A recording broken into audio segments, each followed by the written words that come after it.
ಅಂಗವಾಗಿ ಬಾಗಲಕೋಟೆಯಲ್ಲಿ ನಡೆದಿರುವಂತಹ ಶೋಭಾಯಾತ್ರೆ, ಬಾಗಲಕೋಟೆಯಲ್ಲಿರುವಂತಹ ಪ್ರಸಿದ್ಧ ಮಸೀದಿ ಆದಂತಹ ಬಂಕಾ ಮಸೀದಿ ಅಂತೇಳಿ ಹೆಸರದದ್ದು.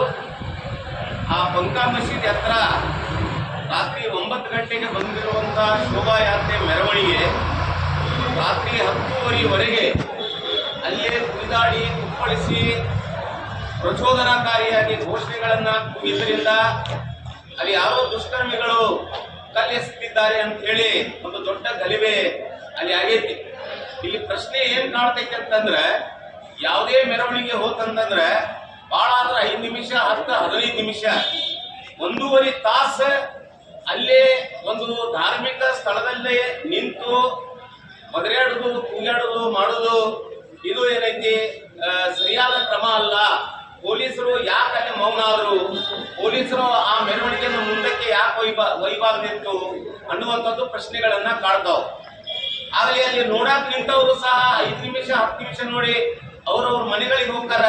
ಅದರಲ್ಲಿ ಶೋಭಾಯಾತ್ರೆ ಜವಾಬ್ದಾರಿ ತಗೊಂಡಂತ ಮನುಷ್ಯ ಅವ್ರು ಯಾರದಾರ ಅಲ್ಲಿ 1.5 ತಾಸು ಯಾಕೆ ನಿಂತರು ಅನ್ನುವಂಥದ್ದು ನಾವು ಇಲ್ಲಿ ಒಂದು ಪ್ರಶ್ನೆಯನ್ನ ಮಾಡ್ಬೇಕಾಗಿದೆ.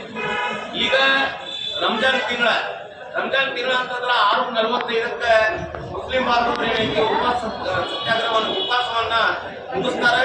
ಮುಗಿಸಿದ ಮೇಲೆ ಅವರು ನಮಾಜ್ ಮಾಡ್ತಾರೆ. ರಾತ್ರಿ 10 ಗಂಟೆ 10:30 ಗಂಟೆಗೆ ನಮಾಜ್ ಮಾಡ್ತಾರೆ. ಅದೇ ಸಮಯದಲ್ಲಿ ಮೆರವಣಿಗೆ ಅಲ್ಲಿ ಯಾಕೆ ಬರಬೇಕು ಅನ್ನುವಂಥದ್ದು ಪ್ರಶ್ನೆ ಕಾಡ್ತೈತಿ.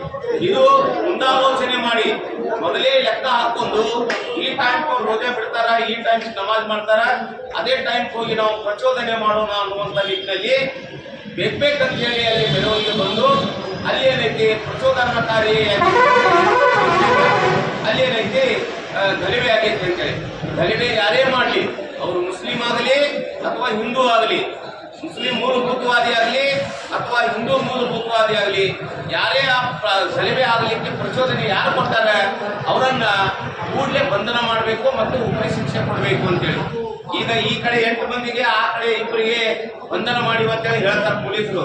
ಆದ್ರೆ ಪೊಲೀಸರಿಗೆ ನಾವು ಕೇಳ್ತೀವಿ, 1.5 ಗಂಟೆವರೆಗೆ ಆ ಯಾತ್ರೆಯನ್ನ ಮುಸುಕಿನ ಮುಂದೆ ಯಾಕೆ ನಿಂದಿರಿಸಿದ್ರಿ ಅನ್ನುವಂಥದ್ದು ಒಂದು ಪ್ರಶ್ನೆ ಕಾಡ್ತಾ ಇದೆ. ಏನಾದ್ರೂ ನೀವು ರಾಜಕೀಯ ವ್ಯಕ್ತಿಗಳ ಜೊತೆ ಶಾಮೀಲಾಗಿ ಅದನ್ನ ಕೋಮ ಭಾವನೆ ಕೆರಳುವಂತೆ ಕೈ ಜೋಡಿಸಿದ್ದೆ ಅನ್ನುವಂಥದ್ದು ಒಂದು ಭಾವನೆ ಕೂಡ. ಅದಕ್ಕಿಂತ ಎಲ್ಲಕ್ಕಿಂತ ಮುಖ್ಯವಾಗಿ ಏನಪ್ಪಾ ಅಂತಂದ್ರೆ, ಅಲ್ಲಿ ಬಾಗಲಕೋಟೆಗೆ ಚುನಾಯಿತರಾಗಿರುವಂತ ಮಾಜಿ ಶಾಸಕರು ಈಗ ಇಲ್ಲವರು ಹುಲ್ಲಪ್ಪ ಮೇಟಿ ಅಂತ ಹೇಳಿ ಅವ್ರು ತೀರ್ಕೊಂಡಾರ. ಆ ಒಂದು ಕ್ಷೇತ್ರಕ್ಕೆ ಈಗ ಚುನಾವಣೆ ಐತಿ ಅಭ್ಯರ್ಥಿಗಳನ್ನ. ಆ ಚುನಾವಣೆಯ ಭಾಗವಾಗಿ ಆ ಚುನಾವಣೆಯಲ್ಲಿ ನಾವೇ ಗೆದ್ದು ಬರ್ಬೇಕನ್ನುವಂತ ಒಂದು ಮನೋಭಾವ ಇಟ್ಕೊಂಡು ಈ ಕೋಮುವಾದಿಗಳು ಅಲ್ಲಿ ದಾಂಧೆ ಏರಿಸಿ ಮತಗಳ ಬೇರ್ಪಡಿಸುವಂತ ಕೆಲಸ ಮಾಡ್ಯಾರ ಅನ್ನುವಂಥದ್ದು ಒಂದು ಮೇಲಿನ ಪದರದಲ್ಲಿ ಕಾಣ್ತಾ ಇದೆ. ಈ ರೀತಿ ಮಾಡುವಂಥದ್ದು ಅಲ್ಲ. ಒಬ್ಬ ಮನುಷ್ಯ ಇನ್ನೊಂದು ಮನುಷ್ಯನಿಗೆ ಪ್ರೀತಿ ಮಾಡುವುದೇ ಧರ್ಮ.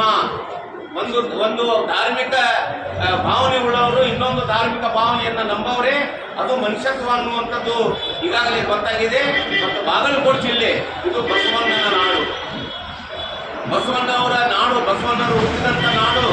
ಆ ಬಸವಣ್ಣನಂತ ಒಬ್ಬ ಮಹಾಮಾನವತಾವಾದಿ ಬಸವಣ್ಣನವರ ನಾಡಿನಲ್ಲಿ ಇವತ್ತು ತಮ್ಮ ರಾಜಕೀಯ ಬೇಳೆಯನ್ನ ಬೇಯಿಸಿಕೊಳ್ಳಿಕ್ಕೆ ಇವತ್ತೇನೈತಿ ಒಂದು ಮತಗಳನ್ನ ಬೇರ್ಪಡಿಸಲು, ಮತಗಳನ್ನು ಒಕ್ಕಟ್ಟು ಮಾಡಲು ಇವತ್ತ ಹಿಂದೂ ಮುಸ್ಲಿಂ ಅಂತ ಹೇಳಿ ಇವತ್ತು ನಮ್ಮ ಮಧ್ಯದಲ್ಲಿನೇ ಇವತ್ತ ಜಗಳ ಹಚ್ಚಿ ರಾಜಕೀಯ ವ್ಯಕ್ತಿಗಳು ತಮ್ಮ ಬೇಳೆಯನ್ನ ಬೇಯಿಸಿಕೊಳ್ಳಿಕ್ಕೆ ಇವತ್ತ ನೋಡ್ತಾ ಇದ್ದಾರೆ.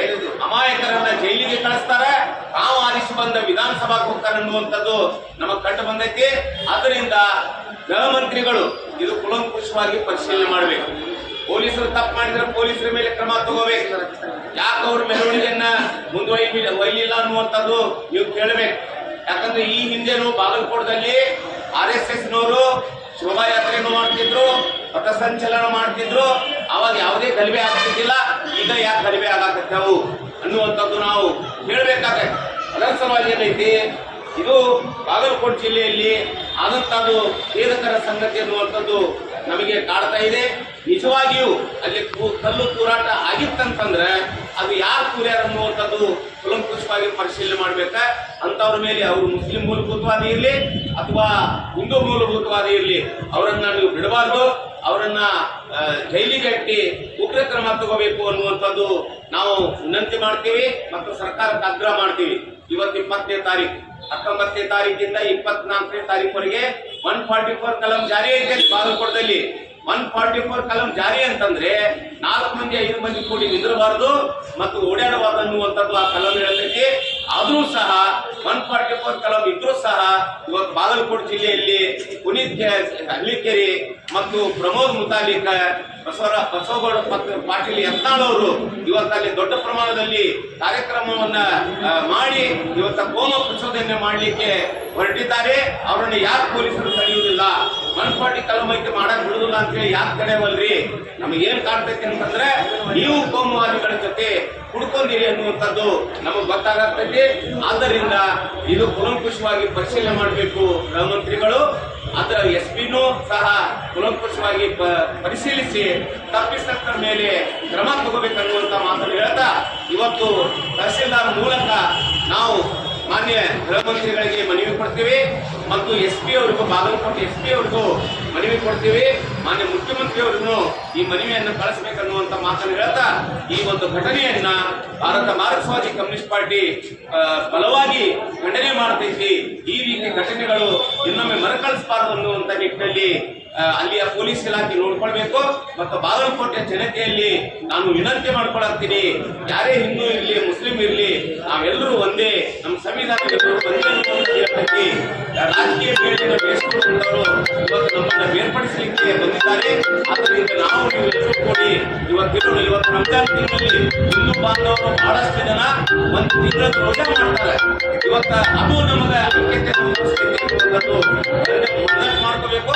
ನಾವೆಲ್ಲರೂ ಕೂಡಿ ಬಾಳೋಣ ಅನ್ನುವಂತ ಮಾತನ್ನು ಹೇಳ್ತಾ ಜಾತಿವಾದಿಗಳ ಮೂಲಭೂತವಾದಿಗಳ ನೀವು ಮಾತಿಗೆ ಹೋಗ್ಬಿಡಬೇಡ ಅನ್ನುವಂತ ಮಾತನ್ನು ಹೇಳ್ತಾ ಈ ಮನವಿಯನ್ನು ಕೊಡುವುದರ ಮೂಲಕ ರಾಜ್ಯ ಸರ್ಕಾರವನ್ನು ಒತ್ತಾಯ ಮಾಡ್ತೀವಿ. ನಮಸ್ಕಾರ.